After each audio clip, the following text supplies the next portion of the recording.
Hi guys, thank you for joining me. I hope you are enjoying your Sunday. News has come out from the United Kingdom that Boris Johnson, the Prime Minister of the United Kingdom, wants to put a tax on meat and dairy products, part of their global climate change agenda. And this tax that he wants to impose, he doesn't even care if it creates food riots.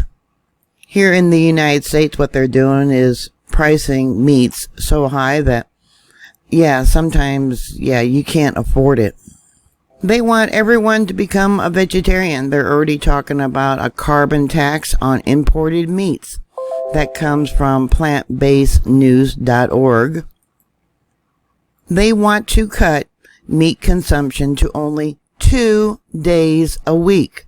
They want everyone to eat this fake meat, or what they call cultured meat. As for dairy products, they want you to cut your milk consumption to just 3 teaspoons a day. The tax would include chicken nuggets, burgers, sausages, steaks, and ham.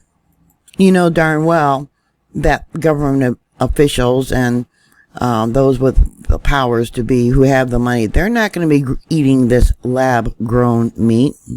I've talked about in the past how Bill Gates is buying up farmland here in the United States, taking it all out of production. On an article on a webpage called The Defender, it says Bill Gates said, "Let them eat fake meat." Bill Gates thinks everyone should eat 100% synthetic beef in a way to fight climate change. It won't matter in the future if you don't want to eat fake meat.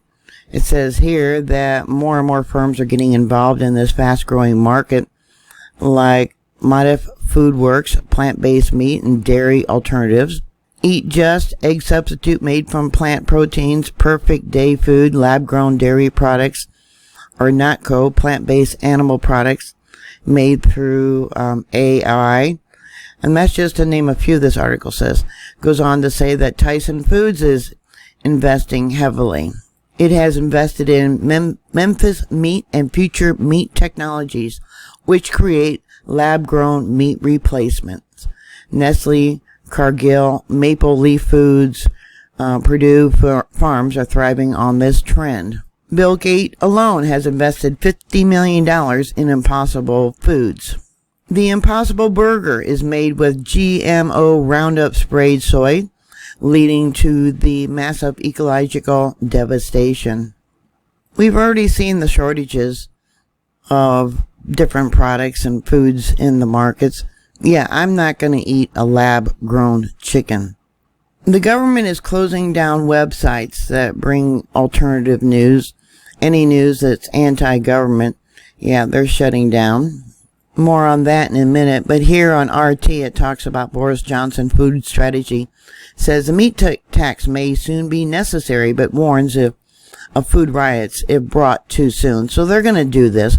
They're probably going to do it in baby steps, slowly raise the price of everything. So your BLT, that's going to be all GMO or fake meats, fake cheese and GMO tomato and GMO lettuce. I guess over there they already implemented commercials are not allowed during daytime for junk food. And Canada evidently is thinking to impose the same restrictions. That was on globalnews.ca.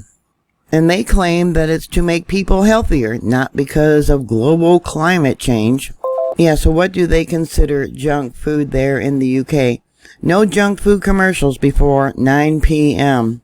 Any food that are high in fat, salt, and sugar to be banned from appearing on television in the UK or on-demand programming before 9 p.m. hours. Do you realize how much salt is in a can of beans? Do they realize how many people this is going to put out of work? The government said the restrictions would apply to all businesses with 250 or more employees that make or sell the product. There's an article that was on RT News about how the U.S. government actually shut down, took over Iranian websites. Among those websites that was shut down was Iran's Press TV. There used to be a broadcasting here in the U.S., but that was shut down too several years ago. I guess the freedom of speech doesn't go towards other countries, according to the U.S. government. A total of 33 outlets were shut down.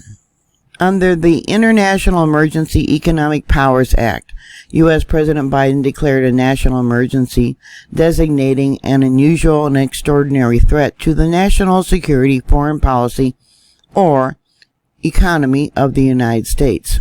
Yeah, I guess they hurt the U.S. government's feelings about what they were posting. Yeah, a lot of it's exaggerated. A lot of it could be not true, but at least it's our right to view what we want.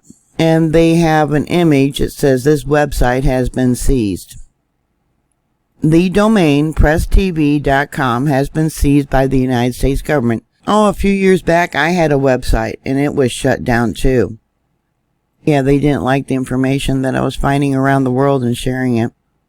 So going back to this food tax. Here where I live in South Dakota, you can get permits to raise your own chickens. And it's not hard to raise chickens. But can people actually raise enough food on their own in their backyards to feed their families? And what about people who live in apartments? No, they wouldn't be able to do that. Just another form of control. Reminds me of the movie Soylent Green. So what are your thoughts about this new tax that's coming on meats and dairy products? Cheese, milk, whatever. Yeah, Big Brother.